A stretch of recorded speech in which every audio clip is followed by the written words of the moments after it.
Hello friends, I M സ്വപ്ന രമേശ്. സ്വപ്ന ലോകം എന്ന YouTube ചാനലിലേക്ക് എല്ലാവർക്കും സ്വാഗതം.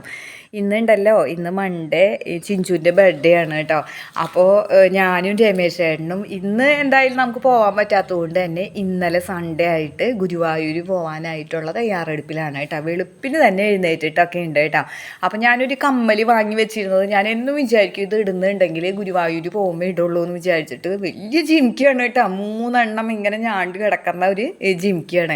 അപ്പോൾ അത് ഇന്ന് ഇട്ടിരിക്കുകയാണ് കേട്ടോ. അപ്പോൾ വെളുപ്പിന് തന്നെ ഞങ്ങൾ ചാലക്കുടി റെയിൽവേ സ്റ്റേഷനിൽ എത്തിയിട്ടുണ്ട്. അങ്ങനെ നമ്മൾ ഇതിലെയൊക്കെ നടന്ന് ടിക്കറ്റൊക്കെ എടുത്തും കഴിഞ്ഞിട്ട് 5:51 ട്രെയിൻ എന്ന് പറഞ്ഞിരിക്കുന്നത് കേട്ടോ. അപ്പോൾ അതുകൊണ്ട് തന്നെ ഇരുട്ടൊക്കെ ഉണ്ട് കേട്ടോ. അങ്ങനെ ഞങ്ങളിങ്ങനെ വെയിറ്റ് ചെയ്തു സന്തോഷത്തോടു കൂടി. കുറച്ച് കഴിഞ്ഞപ്പോൾ ഉണ്ടടാ ആ ട്രെയിൻ ലേറ്റ് ആണെന്നാണ് അറിയുന്നത് കേട്ടോ. പിന്നെ ആ ഇരുട്ടൊക്കെ മാറി നേരം വെളുത്തു കേട്ടോ. അങ്ങനെ 6:30 കഴിഞ്ഞപ്പോഴാണ് ട്രെയിൻ വന്നത്. 5:51 എന്നുള്ളതൊക്കെ 6:30 ആയപ്പോഴാണ് വന്നത് കേട്ടോ. അങ്ങനെ ഞങ്ങൾ ട്രെയിനിൽ കയറി കഴിഞ്ഞിട്ട് ഗുരുവായൂർക്ക് പോവാണ് കേട്ടോ. അപ്പോൾ ഇന്ന് ഗുരുവായൂർക്ക് പോകുന്ന ഒരു വിശേഷം എന്ന് പറഞ്ഞിട്ടുണ്ടെങ്കിൽ ഉണ്ടല്ലോ, കഴിഞ്ഞ പ്രാവശ്യം ഞാൻ എൻ്റെ ഫ്രണ്ട്സിൻ്റെ കൂടെ ഗുരുവായൂർ പോയപ്പോൾ ഉള്ളിലേക്ക് കയറി തൊഴാനായിട്ട് പറ്റിയിരുന്നില്ല കേട്ടോ. അപ്പോൾ അതൊരു വലിയ സങ്കടമായിരുന്നു. അപ്പോൾ ഇന്ന് രമേശേൻ്റെ കൂടെ പോകുന്നത് എന്തായാലും എങ്ങനെയെങ്കിലും എത്ര നേരം പിടിച്ചിട്ടായാലും അമ്പലത്തിനകത്ത് കയറി കഴിഞ്ഞിട്ട് തൊഴാനായിട്ട് കഴിയണം. ആ ഒരു ഉദ്ദേശം കൂടി വെച്ചിട്ടാണ് പോകുന്നത് കേട്ടോ. പിന്നെയുണ്ടല്ലോ ചിഞ്ചു ആണെങ്കിൽ ചിഞ്ചു ഒരു ലിസ്റ്റ് തന്നെ വാട്സപ്പ് ചെയ്തിരിക്കുകയാണ് കേട്ടോ. ഗുരുവായൂർ ചെല്ലുമ്പോൾ കഴിക്കാനായിട്ടുള്ള വഴിപാടുകളൊക്കെ കേട്ടോ. അപ്പോൾ ചിഞ്ചു വിചാരിച്ച് കഴിഞ്ഞിട്ട് ഇതൊക്കെ ചെയ്തോളൂ അമ്മയെന്നൊക്കെ പറഞ്ഞു കഴിഞ്ഞിട്ട് പറഞ്ഞിരിക്കുന്നതാണ് കേട്ടോ ഞങ്ങൾ. അപ്പോൾ ഞങ്ങൾക്ക് ഭയങ്കര സന്തോഷമായി കേട്ടോ. അപ്പോൾ ചിഞ്ചു ജർമ്മനിക്ക് പോയിട്ട് ഇന്നേക്ക് 1 മാസമാണ് ആയിരിക്കുന്നത് കേട്ടോ. അപ്പോൾ ആ ട്രെയിനിലെ കാഴ്ചകളൊക്കെ കാണാൻ നല്ല രസമുണ്ടായിരുന്നു കേട്ടോ. അങ്ങനെ അവിടെ ഇറങ്ങി കഴിഞ്ഞിട്ട് നമ്മളിത് ആ സ്പീഡിൽ അങ്ങോട്ട് നടക്കുകയാണ് കേട്ടോ. അപ്പോൾ നിറയെ അയ്യപ്പ ഭക്തന്മാരാണ് കൂടുതലായിട്ടുള്ളത് കേട്ടോ. അങ്ങനെ ഈ ഒരു വഴിയിലൂടെ ഇങ്ങനെ നടക്കുമ്പോൾ തന്നെ നമുക്ക് ഭയങ്കര ഒരു സന്തോഷമാണ് കേട്ടോ.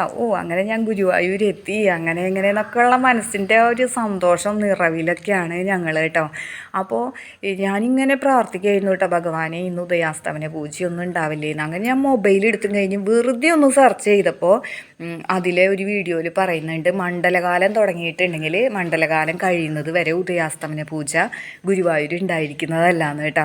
അപ്പോൾ അത് കേട്ടപ്പോൾ ഞാൻ വിചാരിച്ചു, ഈശ്വര ഇത് എനിക്ക് കാണാൻ വേണ്ടിയിട്ടാണ് ഈ വീഡിയോ എൻ്റെ കൺമുന്നിലേക്ക് വന്നതെന്ന് വിചാരിച്ചു കേട്ടോ. അപ്പോൾ ആ പൂജ ഇല്ലാത്തത് കൊണ്ട് തന്നെ നമുക്ക് കുറേ നേരം ക്യൂവിലൊന്നും നിൽക്കേണ്ടതായിട്ട് വരില്ല കേട്ടോ. അപ്പോൾ ഭയങ്കര സന്തോഷം തോന്നി കേട്ടോ. അങ്ങനെ ഞങ്ങളിത് ആ ക്ഷേത്രത്തിൻ്റെ തൊട്ടടുത്തുള്ള ഇന്ത്യൻ കോഫി ഹൗസിൽ കയറി കഴിഞ്ഞ് കോഫിയും അതുപോലെ മസാല ദോശയൊക്കെ കഴിച്ചിട്ടാണ് ക്ഷേത്രത്തിനകത്തേക്ക് പോകുന്നത് കേട്ടോ. ഇപ്പോൾ ചിലർ വിചാരിക്കും ഫുഡൊക്കെ കഴിച്ചിട്ടാണോ ക്ഷേത്രത്തിൽ പോകണേന്ന്. ഒരു ഭഗവാനും നമ്മളോട് പറഞ്ഞിട്ടില്ല കേട്ടോ. ഒന്നും കഴിക്കാതെ വന്നും കഴിഞ്ഞ് തൊഴാനായിട്ടൊന്നും. നമുക്ക് എത്ര മണിക്കൂറാണ് ക്യൂ നിൽക്കേണ്ടി വരാമെന്നൊന്നും നമുക്കറിയില്ല. അപ്പോൾ നമ്മൾ വെളുപ്പിനെ പോകുന്നതാണ് കേട്ടോ. അപ്പോൾ അതുകൊണ്ട് തന്നെ ഞാൻ ഫുഡൊക്കെ കഴിച്ചിട്ട് തന്നെയാണ് നിൽക്കുന്നത് കേട്ടോ. ഇനി ഈ മുല്ലപ്പൂവ് അങ്ങോട്ട് കണ്ടു കഴിഞ്ഞപ്പോൾ ഏതെടുക്കണ്ടേന്നൊന്നും അറിയണില്ല, ഇങ്ങനെ നോക്കി നിൽക്കായിരുന്നു കേട്ടോ. അങ്ങനെ കോയമ്പത്തൂർ മുല്ല തന്നെയാണ് സെലക്ട് ചെയ്തത്. എല്ലാത്തിനും 60 രൂപയായിരുന്നു കേട്ടോ. അപ്പോൾ ഞാൻ അരളിപ്പൂവ് എടുക്കാമെന്ന് വിചാരിച്ചപ്പോൾ രമേശ് ചേട്ടൻ എന്നെ ഇങ്ങനെ പേടിപ്പിച്ചു കേട്ടോ. പിന്നെ വേഷമാണ്, അറിയാണ്ടെങ്ങാനും നീ കഴിച്ചു പോയിട്ടുണ്ടെങ്കിലല്ല ഒന്നും പറയണ്ട, അത് വാങ്ങണ്ടെന്ന് പറഞ്ഞു കേട്ടോ. അപ്പോൾ ഞാനാണെങ്കിൽ അരളിപ്പൂവാണെങ്കിൽ നല്ല മാച്ചായിരിക്കും എന്നൊക്കെ വിചാരിച്ചത്. അങ്ങനെ വാങ്ങിയില്ല കേട്ടോ. അങ്ങനെ നമ്മളിതാ നടക്കൽ അങ്ങോട്ട് എത്തിയിട്ടുണ്ട് കേട്ടോ. ഇവിടെ നിന്നും കഴിഞ്ഞ് ഉള്ളുരുകി അങ്ങോട്ട് പ്രാർത്ഥിച്ചു കേട്ടോ. അപ്പോൾ എന്തൊരു സന്തോഷമാണെന്ന് പറഞ്ഞാലാവില്ല കേട്ടോ. അപ്പോൾ അങ്ങനെ നമ്മൾ കുറച്ച് നേരം അവിടെ നിന്ന് പ്രാർത്ഥിച്ചു. അതിനുശേഷം നമ്മുടെ ബാഗ് സാധനങ്ങളൊക്കെ കൊടുക്കാനായിട്ട് നമ്മൾ നിൽക്കുകയാണ് കേട്ടോ. അതിനാണെങ്കിലും വലിയ ക്യൂ തന്നെയായിരുന്നു കേട്ടോ. കാരണം ഒരുപാട് ആൾക്കാരുണ്ട്. സൺഡേ ആയതുകൊണ്ട് പിന്നെ തിരക്കിൻ്റെ കാര്യമൊന്നും പറയണ്ടല്ലോ. അപ്പോൾ അധിക സമയം നിൽക്കേണ്ടി വരില്ലായിരിക്കും. എന്നാലും ഈ ക്യൂ ഇങ്ങനെ ഒരുപാടുണ്ട് കേട്ടോ. അങ്ങനെ ഞങ്ങൾ വേഗം ബാഗും കാര്യങ്ങളൊക്കെ ഏൽപ്പിച്ചും കഴിഞ്ഞിട്ട് ക്യൂവിൽ നിന്ന് 2 മണിക്കൂറാണ് കേട്ടോ നമുക്ക് ക്യൂവിൽ നിൽക്കേണ്ടിയും ഇരിക്കേണ്ടിയൊക്കെ വന്നുള്ളൂ. അതിന് ശേഷം അമ്പലത്തിൻ്റെ ഉള്ളിലേക്ക് കയറി കഴിഞ്ഞ് ഉണ്ണിക്കണ്ണനെ തൊഴാനായിട്ട് പറ്റി കേട്ടോ. അപ്പോൾ ഭയങ്കര സന്തോഷം എന്ന് പറഞ്ഞാൽ എന്താ പറയുക. കഴിഞ്ഞ പ്രാവശ്യമാണെങ്കിൽ ഉള്ളിലേക്ക് കയറാനായിട്ട് പറ്റിയിരുന്നില്ലല്ലോ. അപ്പോൾ ഞാനാണെങ്കിൽ ഈ പ്രാവശ്യം നാലമ്പലത്തിനകത്ത് ഒരുപാട് പ്രദക്ഷിണം വെക്കാമെന്ന് ഇങ്ങനെ മനസ്സിൽ വിചാരിച്ചിട്ടുണ്ടായിരുന്നു. അപ്പോൾ അത്രയും പ്രാവശ്യം തന്നെ പ്രദക്ഷിണമൊക്കെ വെക്കാനായിട്ട് പറ്റിയിട്ടോ. മേൽപ്പത്തൂർ ഓഡിറ്റോറിയത്തിലാണെങ്കിൽ തിരുവാതിരക്കളി, അതുപോലെ തന്നെ കണ്ണനെ കുറിച്ചുള്ള ഓരോ പാട്ടുകൾ ഗായകർ പാടുന്നത് അതൊക്കെ ഉണ്ടായിരുന്നു കേട്ടോ. അപ്പോൾ നമ്മളിങ്ങനെ ക്യൂ ഇതിലേ ഇങ്ങനെ പോകുമ്പോൾ നമുക്ക് തോന്നേയില്ല നമ്മൾ നിൽക്കാമെന്ന്. കാരണം ഈ കാഴ്ചകളും കാര്യങ്ങളൊക്കെ കണ്ട് സമയം പോണത് എന്നെ അറിയില്ല കേട്ടോ. സെറ്റ് മുണ്ടൊക്കെ കൊടുത്തും കഴിഞ്ഞിട്ട് എന്തൊരു ഭംഗിയിലാണെന്നറിയാം ഇവരൊക്കെ ഇങ്ങനെ കളിക്കുന്നത് കേട്ടോ. അപ്പോൾ കാണുമ്പോൾ തന്നെ നമ്മുടെ മനസ്സിങ്ങനെ നിറയായിരുന്നു കേട്ടോ. അപ്പോൾ സത്യത്തിൽ 2 മണിക്കൂർ എന്നൊക്കെ പറഞ്ഞിട്ടുണ്ടെങ്കിൽ അവിടുത്തെ ആ ചുറ്റുപാടുള്ള ആൾക്കാരെയും കാഴ്ചകളെയും എല്ലാം കണ്ടിങ്ങനെ വരുമ്പോഴേക്കും നമുക്ക് ആ ഒരു ടൈം ആവും കേട്ടോ. അതുകൊണ്ട് നമുക്ക് ആ ടൈം പോയതൊന്നും നമുക്കറിയേയില്ല. അങ്ങനെ വളരെ സന്തോഷത്തോട് കൂടിയിട്ട് തൊഴുതു. അതുപോലെ പാൽപ്പായസം, എണ്ണ, പഞ്ചസാര, കദളിപ്പഴം, അങ്ങനെ നമ്മൾ വിചാരിച്ച വഴിപാടുകളെല്ലാം കഴിപ്പിച്ചിട്ടാണ് കേട്ടോ അവിടെ നിന്ന് പുറത്തേക്ക് ഇറങ്ങിയത്. പിന്നെ ഉച്ചയ്ക്ക് ലഞ്ച് കഴിക്കാനായിട്ട് നമ്മൾ ബ്രാഹ്മിൻസ് ഹോട്ടലിലാണ് കയറിയത് കേട്ടോ. അങ്ങനെ അവിടെ നിന്ന് ലഞ്ചൊക്കെ കഴിച്ചിട്ട് തിരിച്ച് 1:30 ട്രെയിന് തന്നെ നമുക്ക് വരാനായിട്ട് പറ്റി കേട്ടോ. അപ്പോൾ നമുക്ക് വീടെത്തുമ്പോൾ ഒരു 3:30, 3:45 വീടെത്തും. അപ്പോൾ വളരെ സന്തോഷത്തിലാണ് കേട്ടോ.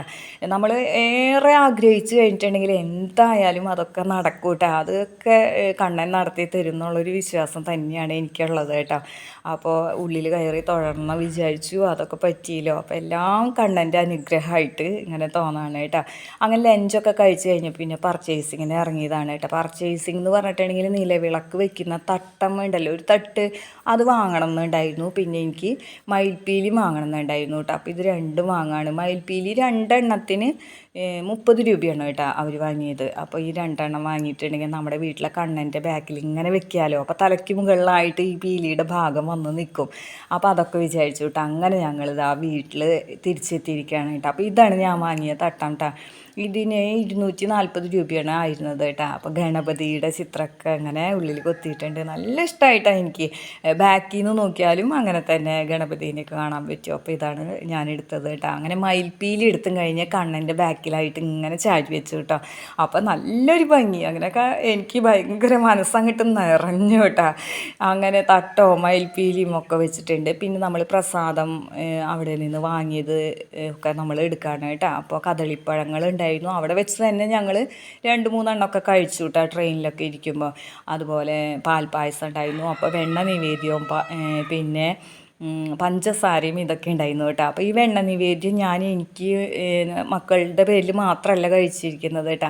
എൻ്റെ ഒരു ഫ്രണ്ട് ഉണ്ട്, റോസ്. അപ്പോൾ എപ്പോഴും പറയാറുണ്ട് അസുഖമാണെന്ന്. അപ്പോൾ ഞാനിങ്ങനെ വിചാരിച്ചിട്ടുണ്ടായിരുന്നു വെണ്ണ നിവേദ്യം അവരുടെ പേരിലും കൂടി കഴിക്കാമെന്ന്. അങ്ങനെ ആ ഒരു വെണ്ണ നിവേദ്യം അവരുടെ പേരിലും വേണ്ടിയിട്ട് എൻ്റെ കൂട്ടുകാരുടെ പേരിലും കൂടി കഴിപ്പിച്ചതാണ് കേട്ടോ.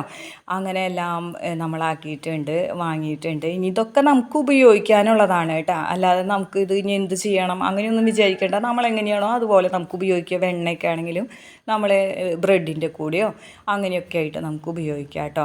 അപ്പോൾ ഇതായത് പാൽപ്പായസമൊക്കെ ഞങ്ങൾ കുടിച്ചത് ഇത്രയാക്കിയേക്കാണ്. 1/2 ലിറ്ററാണ് കേട്ടോ വാങ്ങിയത്. അപ്പോൾ ഗുരുവായൂർ പോകാനായിട്ട് ആഗ്രഹിക്കുന്നവർക്ക് എല്ലാവർക്കും പോകാൻ സാധിക്കട്ടെ. എല്ലാവരെയും കണ്ണനെ അനുഗ്രഹിക്കട്ടെ. നമ്മൾ എന്തെങ്കിലും ഒരു കാര്യം വിചാരിച്ചും കഴിഞ്ഞിട്ട് അത് നടക്കാൻ പറ്റിയില്ലെങ്കിൽ നമ്മൾക്ക് എത്ര പ്രയത്നിച്ചിട്ടും പറ്റിയില്ലെങ്കിൽ പ്രാർത്ഥനയിൽ കൂടെ അത് നടക്കാനായിട്ട് പറ്റൂ കേട്ടോ. രണ്ടും വേണം, പ്രയത്നവും വേണം, അതുപോലെ തന്നെ പ്രാർത്ഥനയും വേണം കേട്ടോ. അപ്പോൾ ഇന്നത്തെ ഈ വിശേഷങ്ങൾ ഇവിടെ വെച്ച് നിർത്താണ്. ഇഷ്ടപ്പെട്ടാൽ നിങ്ങൾ ലൈക്ക് ചെയ്യാനും കമൻറ്റ് ചെയ്യാനും ഷെയർ ചെയ്യാനും മറന്നു പോകരുത് കേട്ടോ. ആദ്യമായിട്ട് കാണുന്ന കൂട്ടുകാരുണ്ടെങ്കിൽ സബ്സ്ക്രൈബ് ചെയ്ത് കാണാനും മറക്കരുത് കേട്ടോ. ഇനി ഞാൻ പ്രാർത്ഥിക്കാനായിട്ട് ഇരിക്കട്ടെ. ഇനി നമുക്ക് നാളെ കാണാം.